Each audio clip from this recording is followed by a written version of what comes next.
జై వీరబ్రహ్మ జై గోవిందమాంబ జై. ఏడువి కృష్ణమాచార్య శ్రీ బ్రహ్మపదం 2025 సంవత్సరం నవంబర్ మాసం వృశ్చిక రాశి వారి యొక్క రాశిఫలం. శివాయ బ్రహ్మణే నమః, వీరబ్రహ్మేంద్ర స్వామి నమో నమః.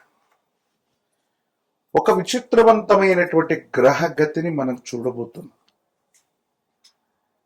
కొన్ని అంశాల్లోనేమో విజయం,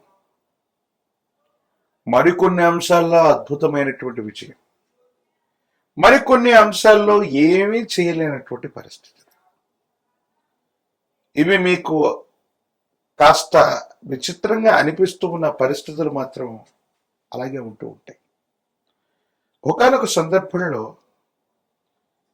మీరు ఎంతో పరిగెట్టి మీరు చేస్తున్న వృత్తి వ్యాపార సంబంధమైన అంశాల్లో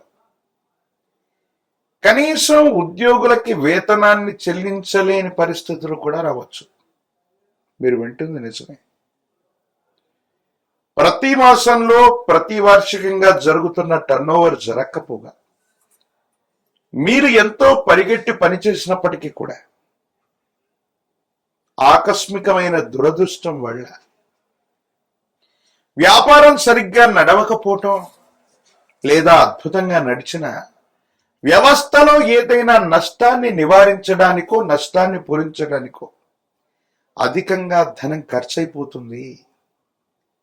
దీనివల్ల ఉద్యోగులకి వేతనాన్ని చెల్లించలేకపోవటం, భాగస్వామ్యులకి ఇవ్వవలసిన లాభాలు ఇవ్వలేకపోవటం, లేదా నెలవారీ ఈఎంఐలు కూడా సరిగ్గా చెల్లించలేనటువంటి పరిస్థితులు కూడా ఒక్కొక్కసారి వస్తూ ఉంటాయి.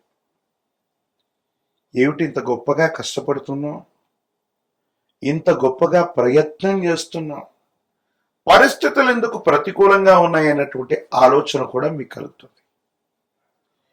ఇది ఒక పార్శ్వం మాత్రమే.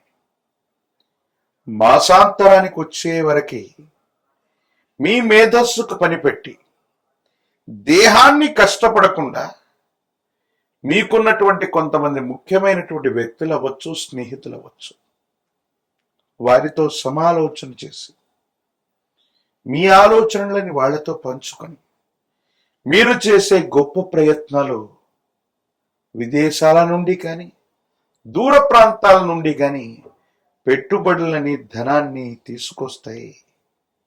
ఊహించనటువంటి అద్భుత విజయాన్ని మళ్ళీ వెంటనే మీరు సాధించేటువంటి అవకాశం ఉంది.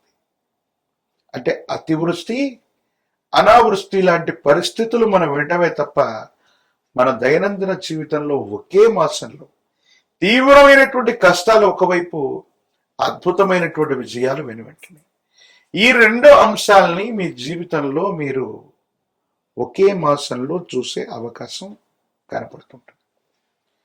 కాబట్టి వృశ్చిక రాశి జాతకుల యొక్క దైనందిన జీవితంలో మిశ్రమమైనటువంటి ఫలితాలు కలుగుతున్నాయి. కాబట్టి మీరు చేసే ప్రతి ప్రయత్నంలో కూడా తొందరపడకుండా నిదానంగా ఆలోచించి నిర్ణయం తీసుకోవటం చెప్పదగిన సూచన. అదృష్ట స్థానమైనటువంటి పంచమంలో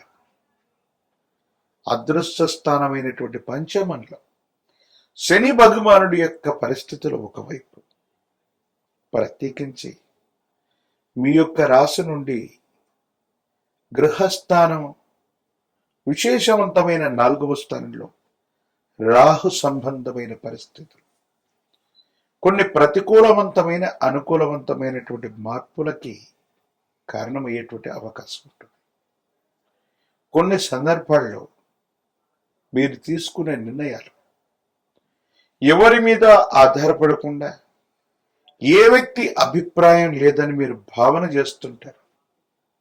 కొన్ని విషయాల్లో మాత్రం తప్పనిసరిగా కొంతమంది వ్యక్తుల యొక్క అభిప్రాయాలు తీసుకోవలసి వస్తుంది. వాళ్ళ యొక్క అభిప్రాయాల్ని గౌరవించాల్సి వస్తుంది. మీకు ఇష్టం లేనటువంటి వ్యక్తుల యొక్క అభిప్రాయాన్ని కూడా మీరు స్వీకరించవలసి రావచ్చు. అన్నదమ్ములు అవ్వచ్చు, తోబుట్టువులు అవ్వచ్చు, కుటుంబానికి సంబంధించినటువంటి వ్యక్తుల యొక్క అతి జోక్యం మిమ్మల్ని బాధ పెట్టే అవకాశం ఉంది. వివాహ జీవితం బాగుంది. వైవాహిక జీవితానికి సంబంధించిన అంశాలు అనుకూలవంతమైనటువంటి ప్రయోజనాలకి కారణమయ్యేటువంటి అవకాశం కనబడుతుంది.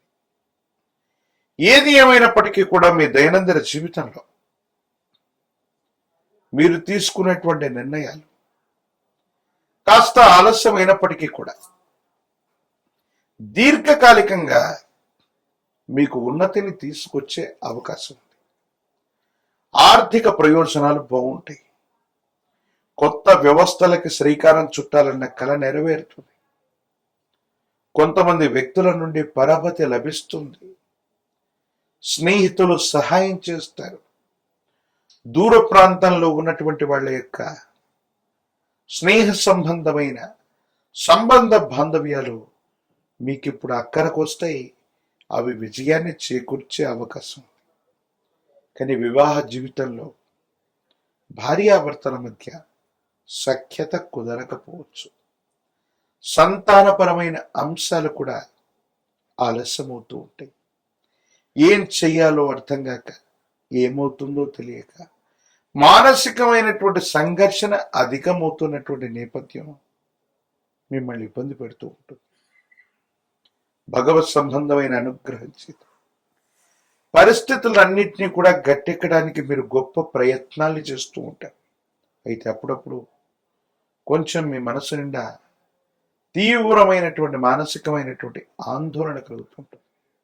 కోపం, ఉద్వేగం, భావోద్వేగాల్ని నియంత్రించుకోవాల్సిన పరిస్థితులు కూడా ఉంటాయి. రాజకీయపరమైనటువంటి రంగంలో ఉన్న వాళ్ళకి అనుకూలవంతమైనటువంటి మార్పులు ఉన్నాయి.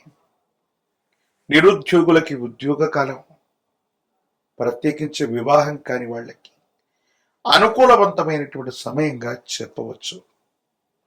మరిన్ని సానుకూలవంతమైన ఫలితాలు పొందటానికి పరమ ప్రశస్తవంతమైన కార్తీక మాసంలో ఉన్న శివ కేశవులకే కాదు, ఏ దేవతామూర్తికి కూడా భేదం లేనటువంటి మహోన్నతమైనటువంటి మాసమే ఈ కార్తీక మాసం. మీకు సమీప ప్రాంగణంలోనే బజరంగ బలిగా పిలువబడుతున్నటువంటి హనుమంతుల వారిని విశేషంగా సేవించండి. స్వామి వారికి కనుక తులసి దళాలతో కట్టిన మాల, తులసి మాలని స్వామివారికి సమర్పించిన, లేదా తమలపాకులతో కట్టినటువంటి మాలను స్వామివారికి అందజేసిన, 108 అరటిపళ్లతో కనుక కదలి అర్చనను చేయించిన, హనుమంతుడి యొక్క స్తోత్రాలని గనక పారాయణ చేస్తున్న, సమస్తమైనటువంటి ఇబ్బందులు తొలగిపోవటమే కాదు, అనుకూలవంతమైన ఫలితాల్ని మీరు తప్పకుండా పొందేటువంటి అవకాశం కనపడుతుంది. మహాకాలభైరవ రక్షని మెడలో ధరింప చేసుకోండి. సమస్తమైనటువంటి నవగ్రహ బాధలు, నరఘోష, నరదిష్టి, నరపీడలు తొలగిపోతాయి. తంత్రమాల చూర్ణాన్ని గనక స్నానం చేసే నీటిలో అనునిత్యం ఉపయోగిస్తూ ఉన్న సమస్తమైన ప్రతిబంధకాలు తొలగిపోయి దైనందిన జీవితంలో మీరు చేసే ప్రతి ప్రయత్నం కూడా సఫలీకృతమయ్యేటువంటి అవకాశం కనపడుతుంది.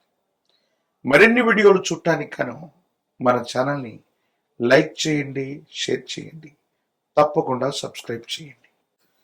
జై వీరబ్రహ్మ, జై గోవింద బాబా, జై. నేడు మీ కృష్ణమాచార్య శ్రీ బ్రహ్మపదం 2025వ సంవత్సరం నవంబర్ మాసం మీనరాశి వారి యొక్క రాశిఫలం. శివాయ బ్రహ్మణే నమ, వీరబ్రహ్మేంద్ర స్వామి నమో నమ. జై వీరబ్రహ్మ, జై గోవిందమాంబ, జై. ఒకవైపేమో తీక్షణమైనటువంటి ఏలినాటి శని ప్రభావం, లగ్నంలో శని భగవానుడి యొక్క స్థితిగతులతో పాటుగా వ్యయ స్థానంలో రాహు సంచారమైన స్థితి కొన్ని ఇబ్బందులకి, ప్రతిబంధకాలకి కారణమవుతున్నాయి. మానసికమైనటువంటి భావోద్వేగాల్ని నియంత్రించుకోవటం వల్ల అనుకూలవంతమైనటువంటి ప్రభావాన్ని చూపెట్టే అవకాశం ఉంది. వృత్తి, ఉద్యోగం, వ్యాపార సంబంధమైనటువంటి విషయాల్లో అనుకూలత లభిస్తుంది.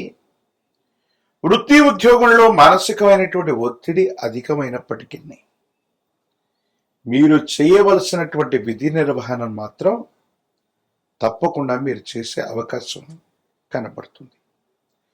వ్యాపార సంబంధమైనటువంటి అంశాల్లో మాత్రం కొన్ని చిన్న చిన్న ఇబ్బందులు, ప్రతిబంధకాలు ఎదురయ్యేటువంటి అవకాశాలు ఉన్నాయి. కాబట్టి వృత్తి ఉద్యోగాన్ని వదిలిపెట్టి కొత్త ఉద్యోగంలోకి వెళదాం, లేదా కొత్త వ్యాపారంలోకి వెళదాం, కొత్త జీవన విధానంలోకి వెళదాం అనుకుంటే మాత్రం ఇబ్బందులు కలిగే అవకాశం కనబడుతుంది. కొన్ని విషయాల్లో కొత్త మార్పులు చేర్పులు ఏవి చేయకపోవటమే ఉత్తమంగా చెప్పచ్చు. ఎప్పుడైతే తీక్షణమైనటువంటి ఏలినాటి శని జరుగుతూ ఉంటుందో, శని భగవానుడు ఒక నిర్దిష్టమైనటువంటి క్రమశిక్షణతో కూడినటువంటి జీవన విధానానికి నాంది ప్రస్తావన పలుకుతూ ఉంటాడు. ఈ సందర్భంలో కొత్త ప్రయత్నాలు చేయటం వల్ల మనకు కొన్ని ఇబ్బందులు కలగటం, మానసికమైనటువంటి సంఘర్షణ కలగటం, ఏం చేయాలో అర్థం కాక, ఏమవుతుందో తెలియక సంఘర్షణతో కూడిన జీవన విధానంతో మనం ఉంటూ ఉంటాం. కాబట్టి ఈ విషయాల పట్ల తస్మాత్ జాగ్రత్తగా ఉండటం చెప్పదగినటువంటి సూచన. ప్రత్యేకించి వైవాహిక జీవితంలో భార్యాభర్తలకు సంబంధించినటువంటి అంశంలో మూడవ వ్యక్తి యొక్క ప్రమేయం చేత అపోహలు, అపార్థాలు, అపనిందలు వచ్చే అవకాశం ఉంది. ఒకరి వైపు మరొకరికి గౌరవం, ప్రపత్తులు కలిగి ఉన్నప్పటికీ కూడా అహంకారపూరితమైనటువంటి ధోరణి వల్ల, లేక అహం దెబ్బతింటం వల్ల బాంధవ్యాలు దూరం అయ్యేటువంటి అవకాశం ఉంది. ప్రత్యేకించి వివాహ సంబంధమైనటువంటి పరిస్థితులు, వైవాహిక జీవితానికి పరితపించే వాళ్ళు, వివాహం కానటువంటి వాళ్ళకి అనుకూలవంతమైన యోగం కూడా ఉంది. సంతానపరమైన అంశాలు బాగున్నాయి. వారికి సంబంధించినటువంటి విద్యా, ఉద్యోగం, భవిష్యత్తు కోసం మీరు చేసే ప్రయత్నాలు సఫలీకృతమవుతూ ఉంటాయి. ప్రత్యేకించి వారికి సంబంధించినటువంటి ఆరోగ్యపరమైనటువంటి అంశాల పట్ల కూడా తస్మాత్ జాగ్రత్తగా ఉండటం చెప్పదగినటువంటి సూచన.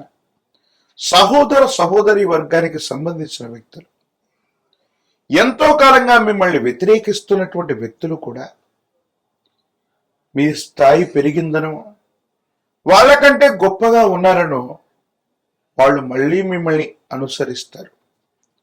కానీ కొన్ని విషయాల్లో మీలో ఏవైనా లోపాలు ఉన్నట్టయితే మీ రక్త సంబంధికులు అనుకున్న వాళ్ళు, ఆత్మీయులైనటువంటి వాళ్ళు, తోబుట్టువులు సైతం మీ పరిస్థితులను చూసి విక్కిరించే అవకాశం ఉంది. అంటే సిద్ధాంతపరమైనటువంటి అంశాలు అవ్వచ్చు, కొంతమంది వ్యక్తుల యొక్క ప్రవృత్తి అవ్వచ్చు. ఎంతో కాలంగా మీకు దూరంగా ఉన్నటువంటి వ్యక్తులు ప్రస్తుతం మీరున్న స్థాయిని చూసి మళ్ళీ దగ్గర అయ్యేటువంటి ప్రయత్నాలు చేస్తారు. ఈ విషయంలో వాళ్ళు రక్త సంబంధికులైనప్పటికీ కూడా తస్మాత్ జాగ్రత్తగా ఉండటం చెప్పదగినటువంటి సూచన. కొన్ని ప్రయోజనాల్ని పొందటానికి వేగవంతమైనటువంటి నిర్ణయాలు తీసుకోవలసినటువంటి అవకాశం ఉంది. ఆరోగ్యపరమైనటువంటి అంశాల్లో దీర్ఘకాలికంగా ఉన్నటువంటి ఆరోగ్య సమస్యలు మీకు ఇబ్బంది కలిగించేటువంటి ప్రయత్నం చేస్తాయి. ఎముకలు, కండరాలు, కీళ్లకు సంబంధించినటువంటి ఆరోగ్యపరమైనటువంటి అంశాలు ఏవైతే ఉన్నాయో కొన్ని ఇబ్బందులకు కారణమయ్యే అవకాశం ఉంది. కాబట్టి దీర్ఘకాలికమైనటువంటి ఆరోగ్య సమస్యల పట్ల తస్మాత్ జాగ్రత్తగా ఉండటం చెప్పదగినటువంటి సూచన. ఒకవేళ ఇప్పటికే దీర్ఘకాలికమైనటువంటి సమస్యలు ఏవైనా ఉంటే వైద్యుడి యొక్క పర్యవేక్షణకు వెళ్ళటం కూడా మంచిది. ప్రత్యేకించి వృత్తి ఉద్యోగంలో అవ్వచ్చు, వృత్తి వ్యాపారంలో అవ్వచ్చు, కొత్త నిర్ణయాలకు ఇది సరైనటువంటి సమయం కాదు. ఇప్పుడున్న జీవన విధానంతో, ఇప్పుడున్నటువంటి పరిస్థితులతో కొద్ది కాలం రాజీ పడితే అత్యున్నతమైనటువంటి మానసికమైనటువంటి సంతోషం కలిగినటువంటి పరిస్థితులు మీకు సొంతమయ్యేటువంటి అవకాశం ఉంది. భావోద్వేగాలను నియంత్రించుకోవటం యుగదాయకమైనటువంటి ఫలితాలకు కారణమవ్వచ్చు. రాజకీయపరమైనటువంటి రంగాల్లో ఉన్నటువంటి వాళ్ళకి అనుకూలవంతమైనటువంటి కాలం. వివాహం కానటువంటి వారికి వివాహ యోగం ఉన్నది. ఉద్యోగం రానటువంటి నిరుద్యోగులు ఏకాగ్రతతో ప్రయత్నం చేస్తే సానుకూలవంతమైన ఫలితాన్ని తప్పకుండా పొందేటువంటి అవకాశం కనపడుతూ ఉంటుంది. ఏది ఏమైనప్పటికీ కూడా సూర్య భగవానుడి యొక్క ఆరాధన చేయటం, ఆదిత్య హృదయాన్ని పారాయణ చేస్తూ ఉండటం, సూర్య భగవానుడికి నమస్కరిస్తూ ఉండటం యోగదాయకమైన ఫలితాలకి కారణమవుతుంది. విశేషవంతమైన పవిత్రమైన కార్తీక మాసంలో పరమేశ్వరుడికి ఏకవార రుద్రాభిషేకాన్ని నిర్వర్తించటం, ప్రత్యేకించి సూర్య భగవానుని ఆదిత్య హృదయంతో పూజించటం, ఒక పంచముఖి రుద్రాక్షని మహాకాల భైరవరక్షని మెళ్ళో ధరించటం వల్ల తీక్షణమైనటువంటి ఏలినాటి శని తగ్గే అవకాశం ఉంటుంది. ప్రత్యేకించి అనునిత్యం కూడా తంత్రమాల చూర్ణం చేత స్నానాన్ని చేస్తుంటే సానుకూలవంతమైన స్థితిగతుల్లో జీవితం ఉంటుంది. భవిష్యత్ అంతా కూడా చక్కగా ఉండే అవకాశం కనబడుతుంది. మరిన్ని వీడియోలు చూడటానికి గాను మన ఛానల్ని లైక్ చేయండి, షేర్ చేయండి, తప్పకుండా సబ్స్క్రైబ్ చేయండి.